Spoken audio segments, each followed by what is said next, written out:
केरल की सियासी गर्मी अब बिहार तक पहुंचती दिख रही है। बिहार के नेता प्रतिपक्ष तेजस्वी यादव इन दिनों केरल दौरे पर हैं। उनके भाषण और बयान को लेकर बिहार में सियासी प्रतिक्रिया तेज हो गई है। तेजस्वी यादव 5 दिन के केरल दौरे पर हैं। वह वहां अपनी पार्टी के उम्मीदवारों के लिए प्रचार कर रहे हैं। इसके साथ ही वह वामपंथी मोर्चा यानी एलडीएफ के समर्थन में भी मंच साझा कर रहे हैं।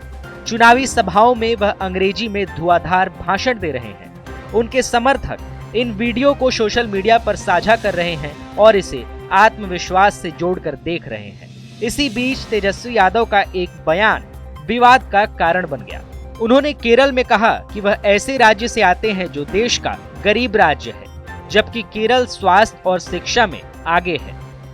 My dad always told me that never compromise with the fascist forces. I have come from a Bihar state, which is the poorest state of the country. And I have come to Kerala, where in Bihar we give examples that Bihar should be like Kerala. इस बयान को लेकर बिहार में सियासत गर्मा गई है। JDU ने इस पर कड़ा विरोध जताया है।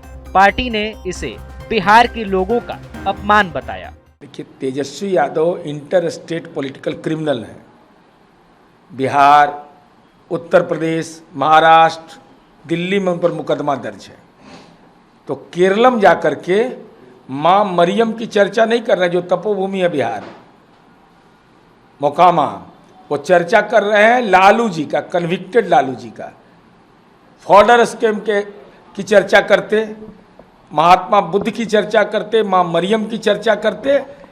इसलिए तेजस्वी यादव को चूंकि बिहार की मिट्टी से लगाव जनता ने रहने नहीं दिया और आर्थिक पलायन के पक्षधर है, दिल्ली और दूसरे राज्यों में संपत्ति खड़ा हो जाए, इसलिए बिहारी अस्मिता जिसके अंदर नहीं हो उस पर बोलने का औचित्य क्या है। 2005 से पहले बिहारी कहलाना अपमान का विषय था और ये अपमान का विषय उनके माता पिता के राज में ही हुआ था।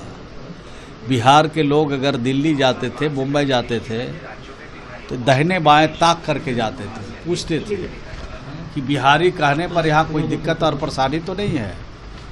तो जिस भी बिहार को स्वाभिमान के साथ बढ़ाने का काम किया, बिहारी कहलाना स्वाभिमान का विषय है। और अगर आज भी कोई नीचा दिखाने के लिए कोई नेता, राजनेता बिहार से बाहर जा रहे हैं, तो मैं समझता हूं कि उनको जो बिहार के लोगों ने साफ किया है, बिहार की जनता ने जो उनको रिजेक्ट किया है, लगता है दुखी होकर के बिहार को नीचा दिखाना चाहते हैं। तेजस्वी यादव केरल में सीपीएम और सीपीआई नेताओं के साथ मिलकर प्रचार कर रहे हैं। आरजेडी ने उनके भाषणों के video social media platform x पर भी साझा किए हैं।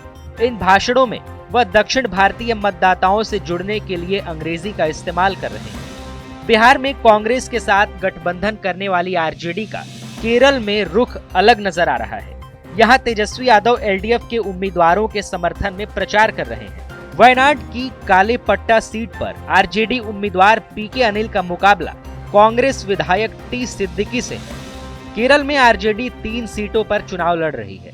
एलडीएफ ने गठबंधन के तहत वडाकारा, कुथथुपरम्बा और कालपट्टा सीट आरजेडी को दी है। तेजस्वी यादव इन सीटों पर अपने उम्मीदवारों के लिए वोट मांग रहे हैं। केरल के मुख्यमंत्री पिनराई विजयन ने तेजस्वी यादव का स्वागत किया और उनके प्रचार के लिए आभार जताया। उन्होंने कहा कि धर्मनिरपेक्ष व्यवस्था को मजबूत करने की इस लड़ाई में तेजस्वी जैसे युवा नेता के आने से मोर्चे को मजबूती मिली है। वहीं तेजस्वी यादव ने विजयन सरकार के कामकाज की सराहना की। फिलहाल केरल में तेजस्वी यादव का चुनाव प्रचार और उनके बयान बिहार की राजनीति में नई बहस को जन्म दे रहे हैं।